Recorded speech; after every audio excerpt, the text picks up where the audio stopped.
Hello friends, कैसे आप सब। आई होप आप सब अच्छे होंगे। एंड आज का वीडियो आपके लिए बहुत ही इन्फॉर्मेटिव होने वाला है, तो वीडियो आपको लास्ट तक देखना है। चैनल पर नया है तो चैनल को सब्सक्राइब कर देना है। आज की वीडियो में हम लोग बात करने वाले हैं यूट्राइन कैंसर के बारे में, जिसको हिंदी में बोलेंगे बच्चेदानी का कैंसर। इसका क्या रीज़न होता है और इसमें आपको क्या क्या लक्षण दिखेंगे और इसके लिए आपको कौन कौन से टेस्ट करवाने हैं, जिससे कि आपको मतलब जल्दी पता चल जाए अगर आपको कोई सिम्टम दिख रहे हैं कि आपको कहीं कैंसर तो नहीं है। तो इसके लिए वीडियो आपको लास्ट तक देखना होगा और इस वीडियो में आपको बताऊंगी क्या यूट्राइन कैंसर का इलाज संभव है। तो वीडियो आपको लास्ट तक देखना है। एक बार वीडियो को सब लोग लाइक कर दीजिए। वुमेन्स में सबसे ज़्यादा कोई कैंसर होता है तो वो है breast cancer and uterine cancer, cervical cancer. ये प्रॉब्लम वुमेन्स में बहुत ज़्यादा देखी जा रही है।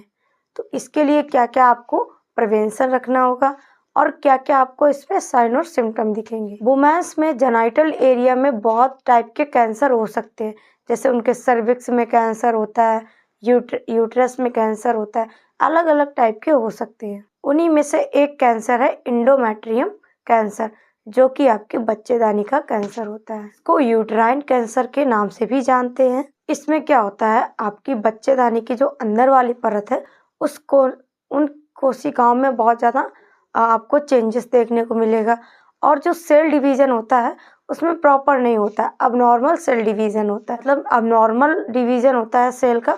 तो इसमें क्या होता है, आपकी बच्चेदानी में ट्यूमर और ज़्यादा बढ़ने लगता है और यह ट्यूमर आगे जाके कैंसर में बदल जाता है। अक्सर लोग क्या करते हैं, सर्वाइकल कैंसर को और यूट्राइन कैंसर को एक समझ लेते हैं। आपका सर्वाइकल कैंसर कहाँ होता है, सर्विक्स में होता है। यूट्राइन कैंसर कहाँ होता है, यूट्रस में होता है। ये आपके जो कैंसर है वो डिफरेंट हैं। तो आज की वीडियो में मैं आपको सिर्फ यूट्राइन कैंसर के बारे में बताऊंगी। इसके कारण क्या है, लक्षण क्या है, इसको कैसे प्रिवेंट करना है, कि आपके लिए इसके लिए आपको क्या क्या टेस्ट करवाने हैं। आपके बच्चेदानी के कैंसर दो टाइप के होते हैं, इसके दो प्रकार हो सकते हैं।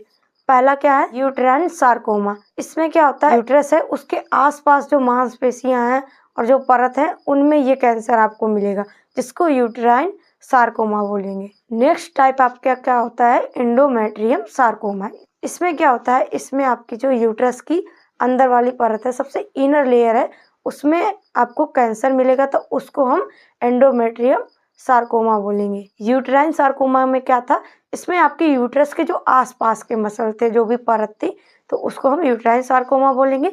एंडोमेट्रियल सार्कोमा में आपकी जो बच्चेदानी की अंदर वाली परत होती है, सबसे इनर लेयर होती है, उसमें आपको कैंसर देखने को मिलेगा।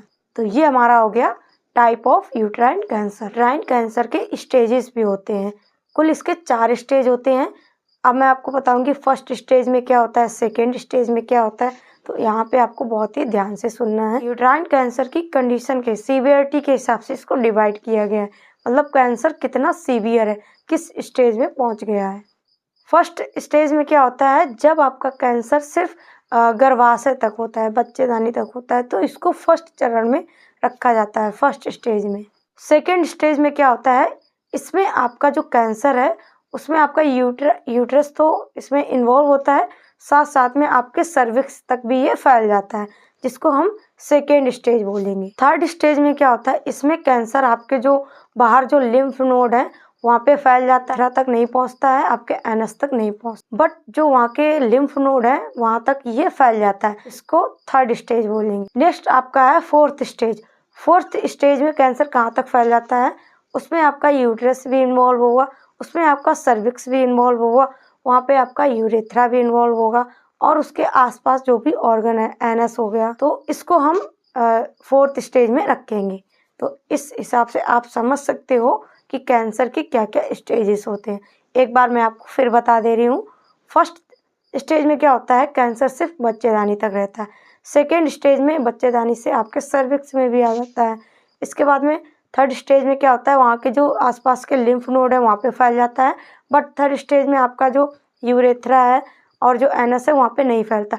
बट फोर्थ स्टेज में आपके जो पेल्विक एरिया के जो भी ऑर्गन है वो भी इन्वॉल्व हो जाते हैं, जैसे कि एनस हो गया, यूरेथ्रा हो गया और जो भी वहाँ के लिम्फ नोड हैं। अब मैं बताऊंगी कि इसके क्या क्या रीज़न हो सकते हैं, यानी कि बच्चेदानी का कैंसर किन किन कारण से होता है। जब आपकी यूट्रस की इनर लेयर है उसमें चेंजेस होने लगते हैं तो वो आपकी अबनॉर्मल सेल डिवीज़न होता है। जब अबनॉर्मल सेल डिवीज़न होगा तो क्या होगा, उसमें ट्यूमर और ज़्यादा बढ़ेगा, जिससे कि आपकी सेल बहुत ज़्यादा बढ़ने लगती हैं, अब नॉर्मल ग्रोथ होने लगती है। जब सेल बढ़ेंगी तो इससे क्या होता है, ट्यूमर का फॉर्मेशन होता है और ट्यूमर एक समय के बाद कैंसर में बदल जाता है। अब जो ये एंडोमेट्रियम लेयर में जो भी अबनॉर्मल ग्रोथ हो रही है, इसका कोई भी अभी तक सटीक रीज़न नहीं पता चला है, बट कुछ एक्सपर्ट का मानना है, उन्होंने स्टडी की इस पे, तो उन्होंने बताया कि जब हमारी बॉडी में एस्ट्रोजन लेवल बहुत ज़्यादा बढ़ जाता है तो आपके यूट्राइन कैंसर भी हो सकता है, मतलब यूट्राइन कैंसर का खतरा और ज़्यादा बढ़ जाता है। एस्ट्रोजन प्रोजेस्टेरोन आपकी ओवरी से बनने वाले सेक्स हार्मोन्स हैं। जब इन दोनों में चेंजेस होता है, बदलाव आता है, तो आपकी एंडोमेट्रियम लेयर यानी कि बच्चेदानी की सबसे इनर लेयर है उसमें भी बदलाव देखा जाता है। अब एक्सपर्ट ने क्या बताया है कि अगर आपके एस्ट्रोजन का लेवल बहुत ज़्यादा बढ़ रहा है और उसके साथ साथ में प्रोजेस्टेरोन का लेवल नहीं बढ़ रहा है, मतलब इसकी वजह से आपकी एंडोमेट्रियम लेयर में इफेक्ट पड़ता है। एंडोमेट्रियम लेयर आपको पता होगा कि ये सबसे इनर लेयर होती है, आपके बच्चेदानी की सबसे इनर लेयर होती है। जब इसमें एस्ट्रोजन का लेवल बहुत ज़्यादा बढ़ जाएगा, प्रोजेस्टेरोन का लेवल नहीं बढ़ेगा, तो इससे वो लेयर क्या हो जाती है, मोटी हो जाती है, थिकनेस उसमें बढ़ जाती है। अब मैं आपको कुछ ऐसे रीज़न बताऊंगी जिससे कि और ज़्यादा इन जो रिस्क है वो बढ़ सकता है। जैसे किसी ओल्ड एज में ज़्यादा आपको देखने को मिलेगा, 60 से 70 साल के जो ईयर है इसके बाद में आपको यूट्राइन कैंसर हो सकता है। और जिन्हें मेनोपॉज आ चुका है, मतलब जिनका पीरियड आना बंद हो गया है, अगर किसी की हार्मोन्स रिप्लेसमेंट थेरेपी चली है, पीरियड जल्दी शुरू होना, और एक रीज़न हो सकता है इनफर्टिलिटी, जिनको बच्चे नहीं होते हैं। अगर किसी को डायबिटीज़ है या उसका ब्लड प्रेशर बहुत ज़्यादा बढ़ा हुआ रहता है तो ये आपका रिस्क फैक्टर हो सकता है यूट्राइन कैंसर का। ये सारे आपके जो कारण हैं वो यूट्राइन कैंसर को और ज़्यादा बढ़ावा देते हैं, जिनकी वजह से आपके बच्चेदानी का कैंसर हो सकता है। नेक्स्ट मैं आपको बताऊंगी कि बच्चेदानी में अगर कैंसर है तो आपको क्या क्या लक्षण दिखेंगे, साइन और सिम्टम क्या दिखेंगे।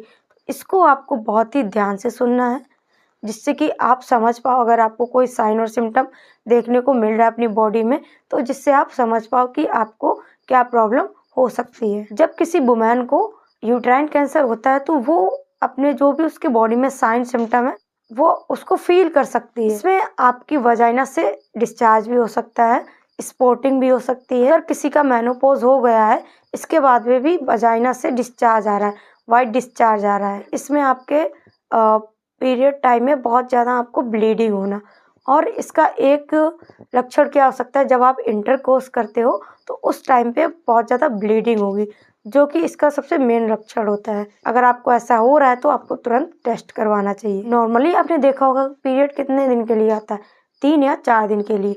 इससे ज़्यादा अगर आ रहा है तो आपका ये एक लक्षण हो सकता है यूट्राइन कैंसर का, और बहुत ज़्यादा लॉन्ग पीरियड तक वहाँ से ब्लीडिंग होना। तो 14 ईयर्स जो होती है उसके बाद में जो पीरियड से बहुत ज़्यादा टाइम तक नहीं आता है, पीरियड का जो समय है वो बहुत कम हो जाता है। बट 40 साल की उम्र के बाद में भी आपको बहुत टाइम तक पीरियड आ रहा है, 1 हफ्ता आ रहा है, तो ये आपका साइन और सिम्टम हो सकता है। और आपको सेक्स करते टाइम बहुत ज़्यादा पेन फील हो रहा है और ब्लीडिंग हो रही है बहुत ज़्यादा, तो ये आपका लक्षण हो सकता है। ये ज़रूरी नहीं है कि ये लक्षण आपको कैंसर में ही दिख सकते, हो सकता है आपको कोई और भी प्रॉब्लम हो सकती है।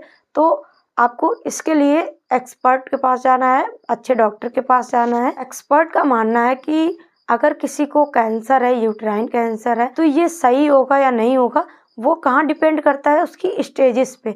जैसे मैंने आपको बताया था, अभी पहले बताया था, इसके 4 स्टेज थे, तो वो मैटर करता है कि आपका कौन सा स्टेज चल रहा है। अगर आपका फर्स्ट स्टेज होगा, सेकेंड स्टेज होगा, तो इसको जल्दी कवर कर लेंगे डॉक्टर। तो इसके लिए आपको जल्दी से जल्दी डॉक्टर के पास जाना है। अब इसके लिए क्या क्या ट्रीटमेंट किया जाता है अगर किसी को बच्चेदानी का कैंसर है। इसमें आपकी सर्जरी भी की जाती है, रेडियोथेरेपी, जिससे कि अबनॉर्मल जो सेल ग्रोथ हुई है उसको ख़त्म कर सकें, और इसमें हार्मोन रिप्लेसमेंट थेरेपी की जाती है, जैसे कि एक्सपर्ट का मानना था अगर एस्ट्रोजन बहुत ज़्यादा बढ़ रहा है तो प्रोजेस्टेरोन का लेवल भी इस थेरेपी से हम बढ़ा सकते हैं। बट मेनली इसका जो ट्रीटमेंट है वो सर्जरी से ही किया जाता है या बच्चेदानी को बॉडी से बाहर निकाल दिया जाता है। बट जो डॉक्टर हैं वो इसको अलग अलग तरीके से ट्रीट कर सकते हैं। ये जो भी वुमेन है उसकी उम्र के हिसाब से हो सकता है, उसकी क्या कैपेसिटी है उसके हिसाब से जो डॉक्टर हैं ना वो ट्रीटमेंट करते हैं। अब मैं आपको बताऊंगी कि इसके लिए आपको क्या क्या टेस्ट करवाने हैं। सबसे पहले आपको करवाना है पैप स्मेयर। इसमें सैंपल लिया जाता है, पैप स्मेयर किया जाता है जिससे कि हम यूट्राइन कैंसर का जल्दी से पता लगा सकें। तो अगर किसी का पैप स्मेयर हुआ है तो वो 3 साल के लिए वैलिड होता है। मतलब एक बार उसने पैप स्मेयर करवा लिया तो वो 3 साल तक वो रिपोर्ट उसकी मान रहेगी। और इसके लिए आपको सोनोग्राफी करवाना है। ये एक टाइप का मेडिकल टेस्ट होता है जो अल्ट्रासाउंड की मदद से किया जाता है और इसमें आपको बायोप्सी भी करवानी है। बायोप्सी से आपको एकदम 100% क्लियर हो जाएगा। अब कुछ लोग पूछते हैं कि बच्चेदानी का कैंसर ठीक हो सकता है, इसका इलाज संभव है? मतलब आपका बच्चेदानी का कैंसर है तो वो ठीक हो सकता है और इसमें कई ट्रीटमेंट यूज किए जाते हैं। रेडियोथेरेपी की जाती है, कीमोथेरेपी की जाती है, हार्मोन रिप्लेसमेंट हार्मोन थेरेपी की जाती है। आपके लिए कौन सा ट्रीटमेंट बेहतर है ये आपके जो भी आपकी बॉडी कंडीशन है वो डॉक्टर इसको पता करेगा कि आपको आपकी बॉडी कंडीशन कैसा है, आपका कौन सा स्टेज का कैंसर है, उसके हिसाब से आपका जो भी ट्रीटमेंट है वो चलेगा। हो सके तो इसके लिए आपको जल्दी से जल्दी अच्छे डॉक्टर को दिखाना है जिससे कि आपका जो भी कैंसर का स्टेज है, फर्स्ट स्टेज है, तो वो जल्दी आपका ट्रीट हो जाएगा। तो ये था हमारा आज का टॉपिक जो कि मैंने आपको बताया यूट्राइन कैंसर के बारे में। अगर यूट्राइन कैंसर से आपको कुछ भी डाउट है इस टॉपिक से तो वो आप कमेंट बॉक्स में पूछ सकते हो, वहाँ पे आपको रिप्लाई मिल जाएगा। तो कैसा लगा आज का वीडियो अच्छा लगा तो वीडियो को लाइक करें, चैनल पर नया तो चैनल को सब्सक्राइब करें। Thank you for watching my video. Subscribe for more content.